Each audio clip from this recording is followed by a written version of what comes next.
Oh, come on, this guy again? Christian here with cheap beat up Elvis vinyl. Hoo-wee. I got a couple of pickups that I really didn't think I would ever see. So here's the first one. Got this one a few months ago. I was down at Retro Records. My buddy Davis had called me. He said, hey, we got a whole bunch of stuff in here. It was a bunch of bins, big giant bins, about 6 of them, just 45s just thrown in them. And we sat there and we went through all of them, thousands of records. I think it was a guy that had something to do with jukeboxes because they had a lot of those little slips in it, like stuffed in the sleeve of the record, little jukebox labels. I got a whole bunch of Elvis that day. I pulled out all the Elvis and got them. But anyway, we were there for a few hours going through all these thousands of records. So we're talking about all kinds of stuff. Had some 78s up in there, and they had some books, like they used to put them in like kind of like booklets. You would open the page and slide in these 78s. So I'm checking them all, just hoping for a son. Ridiculous. But anyway, so we're talking, and I said, dude, wouldn't it be something if we run across an old Elvis 78? And he says, oh, I got one in the back, but it's cracked. You can have it. So he brings this out. On RCA, Heartbreak Hotel. It's a 78, Heartbreak Hotel, I Was the One. I'm handling it really gingerly here because it has a big crack in it. See, there's a big crack in it right there.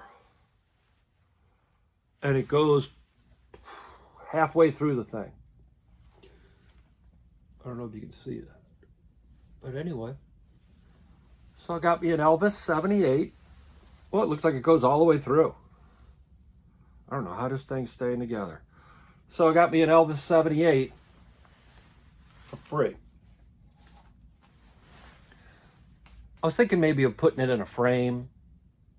That way it's not going to crack. It'd be kind of cool to have the Elvis 78 on the wall. So that was a couple months ago. Now, just a few days ago, Davis texted me and he said, hey, we got some stuff in, man. Come check it out. So I'll go down there, and he's got a little box, just, full of 45s. And he says, lady came in this morning and donated this. She said, I just want to donate these. And he went, okay, you don't want anything for him? She said, no. And he goes, well, how about a store t-shirt or something? She goes, no, I just want him to have a good home. He says, all right. So he said he started looking through it and he found one, an Elvis. That's when he texted me. So I started looking through them. And there were a couple good ones up in there. It's Now or Never. Picture sleeve. Now I had this one already, but mine was really beat up. And this one is in fantastic shape. It's Now or Never and A Mess of Blues. Boy, how's that for an A-B side, huh? Then I also got a Sun Records paper sleeve. I just put an Elvis up in there that I got that day, Stuck on You, Fame and Fortune, which I already had, but I couldn't remember if I had it. But anyway, so I got that Sun thing. And then a Jerry Lee Lewis Sun, Great Balls of Fire. Now, I didn't think that any of the Sun records had picture sleeves. So I don't know if this is a later pressing, but the record, the sleeve is in great shape. The record looks like it's a pretty old one there. Look at that, it's got 39 cents on it. The record looks like a real Sun. Not one of those later reprints. But if you know anything about this, if this is a real one, did they put out picture sleeves? I didn't think Sun had any picture sleeves, but here we go.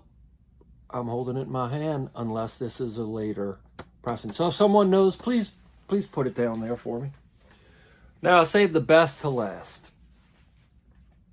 This is something that I never thought I would run across. When I saw people with them on YouTube videos, I thought, man, that is the coolest thing.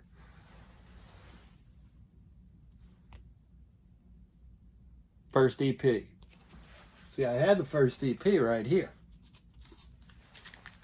I had one of the first EPs. But he pulls this one out, and I said, wait a minute. I noticed that white across the top. I said, is that one of the... Yep, it's one of the gatefolds.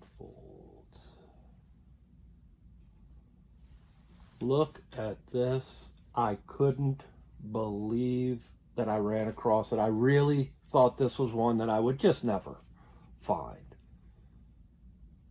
And there it is. Man, that's cool. And I found it in the wild. Really beautiful. Now, they have a record in each side of the sleeve. This one is missing one of the records. But I do run across, whenever I find an Elvis EP without a sleeve, I buy it. And, because I mean, usually $1 or $2. So I buy them and then I hold them. And I have had, I know one, maybe 2 instances where later I got the empty sleeve and matched it up with the record that I had that didn't have a sleeve. So I may come across this one. But even if not, this is just made me happy, man. And that's what collecting Elvis things is about, making you happy. It makes me smile every time I look at it. I just think it's so cool, you know, this 1956. This came out in January of 1956. Somebody bought it somewhere along that time, and it just was in boxes on shelves and stacks, and somehow made it down here to Covington, Louisiana, and I ended up with it. And boy, that lady that donated it and wanted to have a good home, it's got a great home, man. I'm going to take good care of it. So that's the cool thing about collecting these old Elvis records. Cheap, beat up Elvis vinyl. It was cheap, kind of beat up, and it's fantastic. So go out there and get yourself. Oh, lately I haven't been asking on here for people to like or subscribe. And since I haven't been asking for the subscriptions, we're getting no subscriptions. So if you liked it, subscribe. If you enjoyed it and you're already a subscriber, just hit the like button. And if you hated it, like it twice. So get out there, get yourself some cheap Elvis vinyl. Have yourself some fun. Remember, we had plenty presidents, lots of senators, tons of doctors, whole bunch of lawyers, lots of TV stars, but we only had one king. Thank you, Elvis. Okay, fine.